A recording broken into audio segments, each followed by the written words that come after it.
ಶ್ರೀ ಕ್ಷೇತ್ರ ಧರ್ಮಸ್ಥಳ ಗ್ರಾಮಾಭಿವೃದ್ಧಿ ಯೋಜನೆ ಬಿಸಿ ಟ್ರಸ್ಟ್ ಸಂಡೂರು ವತಿಯಿಂದ ಶಾಲೆಯ ಮಕ್ಕಳಿಗೆ ಸ್ವಾಸ್ಥ್ಯ ಸಂಕಲ್ಪ ಕಾರ್ಯಕ್ರಮವನ್ನು ಹಮ್ಮಿಕೊಂಡಿದ್ದು ಸರ್ಕಾರಿ ಪ್ರೌಢಶಾಲೆ ಹಿರೇಕೆರೆ ಯಾಗಿನಹಳ್ಳಿ ಹಮ್ಮಿಕೊಂಡಿದ್ದು ಈ ಕಾರ್ಯಕ್ರಮದಲ್ಲಿ ಸಂಪನ್ಮೂಲ ವ್ಯಕ್ತಿಯಾಗಿ ಬಸವರಾಜ್ ಬಣಕಾರ್ ಜನಜಾಗೃತಿ ಸದಸ್ಯರು ಬಳ್ಳಾರಿ ಇವರು ಮಕ್ಕಳಿಗೆ ಜೀವನವನ್ನು ಯಾವ ರೀತಿ ಇರಬೇಕು ಎಂಬುದರ ಬಗ್ಗೆ ಮಾಹಿತಿ ನೀಡಲಾಯಿತು.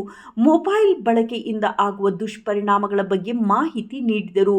ಈ ಒಂದು ಕಾರ್ಯಕ್ರಮದಲ್ಲಿ ಶಾಲೆಯ ಮುಖ್ಯ ಉಪಾಧ್ಯಾಯರು ಶ್ರೀ ಪ್ರಸನ್ನ, ಶಾಲೆಯ ಸಹ ಶಿಕ್ಷಕರಾದ ಪದ್ಮರಾವ್, ಶ್ರೀಮತಿ ರಾಧಾ, ಸಿಆರ್ ಕರಿಬಸಪ್ಪ, ವಲಯದ ಮೇಲ್ವಿಚಾರಕರಾದ ಗಣೇಶ್ ಎಂಪಿ, ಶ್ರೀಮತಿ ಸುಧಾ, ಶಿಕ್ಷಕರು, ಸೇವಾ ಪ್ರತಿನಿಧಿಯಾದ ನಂದಿನಿ ಅವರು ಭಾಗವಹಿಸಿದ್ದರು. ಕಾರ್ಯಕ್ರಮವನ್ನು ಅತ್ಯುತ್ತಮವಾಗಿ ನಡೆಸಿಕೊಡಲಾಯಿತು.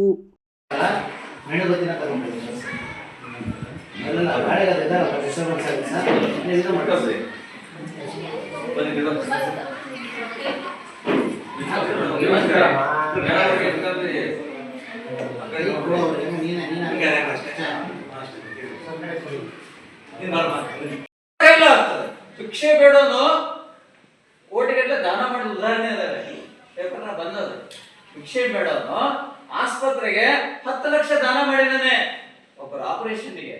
ಭಿಕ್ಷೆ ಬೇಡೋನು ಕೂಡ ದಾನ ಮಾಡೋ ಶಕ್ತಿ ಇದೆ. ನಿಮಗೂ ಕೂಡ ಇದೆ ಗ್ಯಾರಂಟಿ.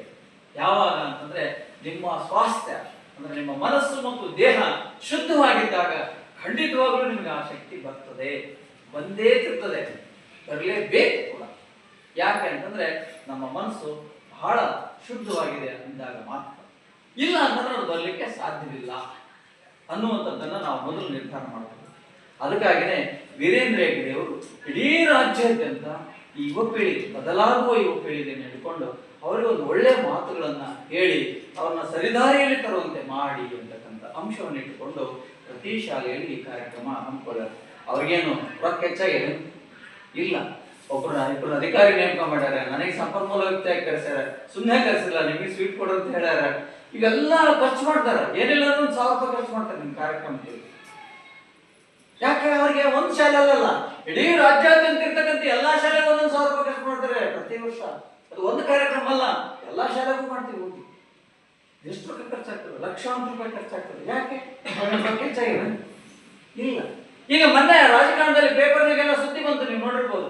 ಧರ್ಮಸ್ಥಳಕ್ಕೆ ಹೋಗಿ ಆಣೆ ಮಾಡ್ರಿ ಇಬ್ರು ರಾಜಕಾರಣಿಗಳು. ಹೌದಾ? ಅಂದ್ರೆ ಅವ್ರ ಸ್ವಾಸ್ಥ್ಯ ಸರಿಗಿಲ್ಲ, ಅಲ್ಲಿ ಹೋದ್ರೆ ಸರಿ ಆಗ್ತದೆ, ಅಲ್ಲಿ ಸತ್ಯ ಹೊರ ಬರ್ತದೆ ಅಂತ ಯಾರು ಧೈರ್ಯ ಮಾಡಲೇ ಇಲ್ಲ. ಇಬ್ರು ಹೋಗಿ ಸೇರಿ ಧರ್ಮಸ್ಥಳಕ್ಕೆ ಹೋಗಿ ಧೈರ್ಯ ಮಾಡಕ್ಕೆ ಸಾಧ್ಯ ಇರಲಿಲ್ಲ, ಆಗ್ಲಿಲ್ಲ, ಬೇಡ ಅಂದ್ರೆ ಅರ್ಥ ಇಷ್ಟೇ. ಅಲ್ಲಿ ಒಂದು ಒಳ್ಳೆಯ ಸ್ವಾಸ್ಥ್ಯ ಇದೆ, ಒಳ್ಳೆಯ ಮನಸ್ಸಿದೆ, ಒಳ್ಳೆಯ ಹೃದಯ ಇದೆ, ತಪ್ಪು ಮಾಡಿದ್ರೆ ಶಿಕ್ಷೆ ಆಗ್ತದೆ ಅನ್ನುವಂತಹ ಭಾವನೆ ಅಲ್ಲಿದೆ. ಅದಕ್ಕಾಗಿ ಅದನ್ನ ಇಟ್ಟುಕೊಂಡು ವೀರೇಂದ್ರ ಹೆಗ್ಗಡೆ ಅವರು ಈ ಸಮಾಜವನ್ನ ಶುದ್ಧ ಮಾಡುವಂತ ಅವರು ಹೆಜ್ಜೆಯನ್ನು ಇಟ್ಟಿದ್ದಾರೆ.